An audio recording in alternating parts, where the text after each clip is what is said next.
just wanted to give you a little info behind the scenes, whatever you want to call it, behind the photo. Recently, this photo of Jack Bark that I shot at the finish line of the Catalina Classic has gotten a ton of love. And I really love this photo, and so I just kind of wanted to give you the background of how I got the shot. So first of all, I met up with Katie on the shore. She said she was going to swim out and see Jack at the finish line and celebrate.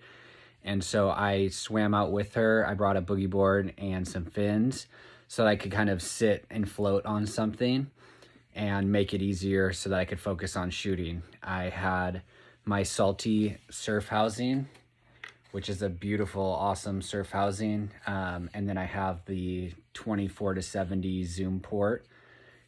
So I had my Canon R5 in there with a 24-70, and I was able to kind of zoom in and out. And on top of the camera, I had a GoPro. I have the GoPro Hero 11, and yeah, so I could get video of the finish as well. So I tried to do both. I didn't know how it was going to turn out. The GoPro footage actually turned out really great, and yeah, I was in linear lock, which is kind of the most zoomed in video feature, 5.3K, and yeah, locked horizon so that it doesn't look all wobbly, and the lens that it used is kind of more punched in, and so it doesn't feel like this crazy wide angle GoPro footage. It feels like normal, nice footage. So yeah, I was stoked on how the video turned out. But yeah, I just kind of set up the shot. I saw Jack kind of paddling towards us. I had Katie in the foreground cheering on Jack. My camera was kind of locking focus on her, and so as you guys can see here, I had to kind of turn my camera away, let the camera autofocus find Jack, and I just kind of tracked him as he came in. And my goal was to try to have Katie in the foreground celebrating, just to add a little bit of dimension to the photo. I wanted Jack as like the centerpiece of the subject, obviously, and then the background, my main objective was just to not have anything kind of impede Jack, you know, and so I didn't want anything to obstruct Jack. And so it lined up real nice with the boat off to the side. The boat was shooting off a water cannon, which gave this really nice mist and was blocking the sun. Jack was backlit, and so the water cannon was kind of subduing the background, which was super nice. It made the lifeguard boat just kind of a little bit more washed out and made Jack really pop off in the image, which is amazing. And then I don't know the lifeguard's name, but the lifeguard raising his hands up, cheering on Jack is awesome too. I just love it mirrors kind of Jack's celebration, and so it makes probably my favorite part of the photo, that and the mist and just the emotion that the photo has.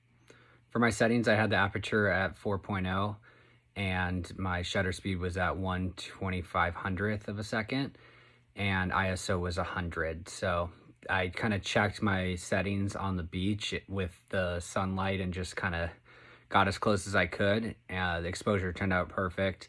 The front element on my port kind of gives this little like halo haze effect you can see on the side of the body that I don't love, but it's fine. Something I gotta work on. I don't know if I need to clean it or what I need to do, but when I went to go edit it, I saw it in color and I knew kind of that frame was the one.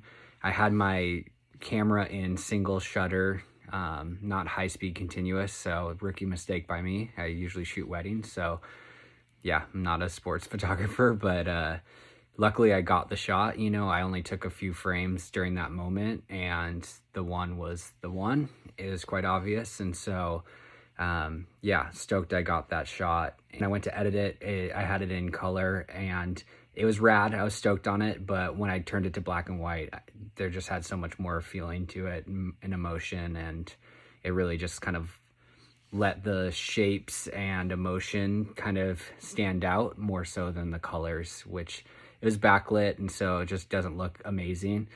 In hindsight, I don't know if I would have rather been on the other side. I didn't know he was going to stand up, and so could have planned a little better, I guess, if I talked to Jack and knew that that was his intention. But yeah, the pier in the background could have been cool, but it could have also been distracting. I'm stoked with the composition that I got and how it all turned out. But yeah, being backlit, I think when it was black and white, it just made it way more powerful. So yeah, thanks for watching. If you guys have any questions on this or photography or whatever, just drop them in the comments. Thanks.